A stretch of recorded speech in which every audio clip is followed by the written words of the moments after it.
Hello everyone, I'm CA Anshu and welcome to Soul Symphony, a place where we can talk about life, growth and wellness that helps us become a better version of ourselves. Today I'm gonna share a story with you. हमारी story का title है A Young Monk and an Empty Boat. बहुत time पहले एक young monk थे जो एक छोटी सी मोनेस्ट्री में रहते थे और वो मोनेस्ट्री जंगल में थी। उस मोनेस्ट्री में बहुत थोड़े सीनियर मॉन्क्स थे और बाकी सब न्यू कमर्स और यंग मॉन्क्स थे जिनको अभी बहुत कुछ सीखना रहता था। सभी मॉन्क्स को बहुत सारे काम होते थे अपने डेली रूटीन में, लेकिन एक सबसे इम्पॉर्टेंट काम जो उन्हें होता था, उन्हें डेली घंटों तक बैठ के एक शांति से एक शांत प्लेस में बहुत देर तक मेडिटेशन करनी होती थी और उस मेडिटेशन के जो भी रिजल्ट्स थे उनको अपने सीनियर एल्डर मॉन्क्स के साथ वो शेयर करना होता था। जो हमारे यंग मॉन्क थे, इनको बहुत ज़्यादा डिस्टर्बेंस फील होती थी अपनी मेडिटेशन के ड्यूरेशन में। तो इन्होंने ये बात जब अपने एल्डर मॉन्क से शेयर की कि मुझे बहुत गुस्सा आ जाता है, मैं बहुत इरिटेटेड फील करता हूँ अपनी मेडिटेशन के ड्यूरेशन में, तो एल्डर मॉन्क ने यंग मॉन्क को कहा कि इस बात के पीछे एक लेसन है। क्या तुम्हें इन सब जो भी तुमको डिफ़िकल्टीज़ आ रही है उन सब का रीज़न पता है?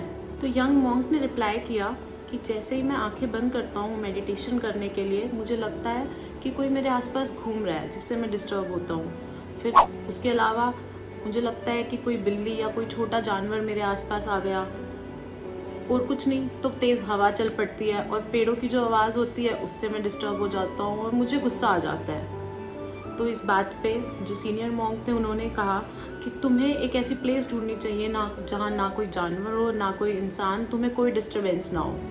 तो यंग मॉन्क अपने सीनियर मॉन्क की बात मानते हुए एक ऐसी प्लेस ढूंढ लेते हैं नदी के किनारे जहाँ बैठ के वो मेडिटेशन करते हैं। तो थोड़ी देर बाद वहाँ पे एक बर्ड्स का झुंड आता है and they splash into the water, जिसकी वजह से उनकी मेडिटेशन फिर से डिस्टर्ब हो जाती है और उन्हें फिर से गुस्सा आ जाता है और उन्हें लगता है कि ये प्लेस तो मोनेस्ट्री से शांत थी, फिर भी मैं यहाँ डिस्टर्ब हो गया।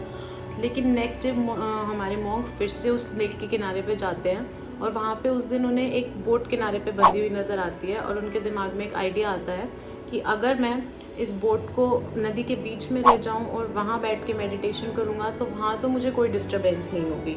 तो वो ऐसा ही करते हैं, नदी के किनारे में पहुँच जाते हैं और मेडिटेशन करते हैं। 2 दिन तक उनकी मेडिटेशन बहुत अच्छी जाती है।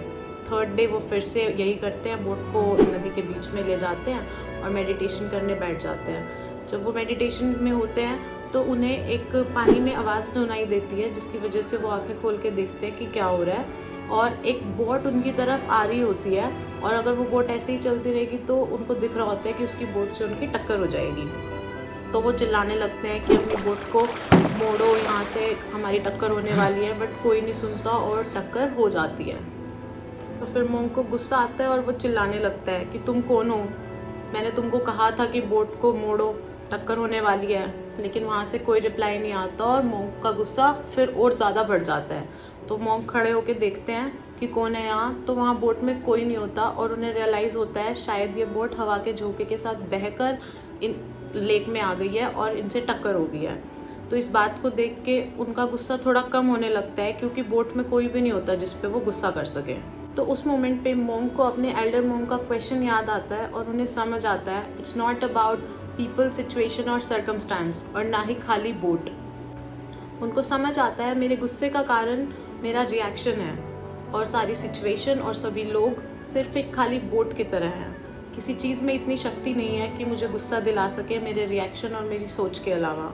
और इस इंसिडेंट्स के बाद हमारे यंग मॉन्क अपनी मोनेस्ट्री में वापस जाते हैं और वही सारे बाकी सभी मॉन्क्स के साथ अपनी मेडिटेशन प्रैक्टिस स्टार्ट करते हैं। और जो भी अभी भी वहाँ पे सभी डिस्टर्बेंसेस थी, लेकिन अब उन सारी डिस्टर्बेंसेस को हमारे यंग मॉन्क एक एम्प्टी बोट की तरह ट्रीट करना स्टार्ट कर देते हैं।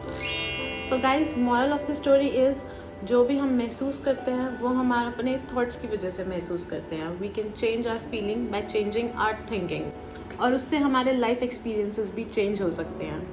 अगर आपको मेरी वीडियो पसंद आई तो चैनल को सब्सक्राइब कर ले, वीडियो को लाइक कर दें एंड कमेंट करें। Thank you. हरे कृष्णा।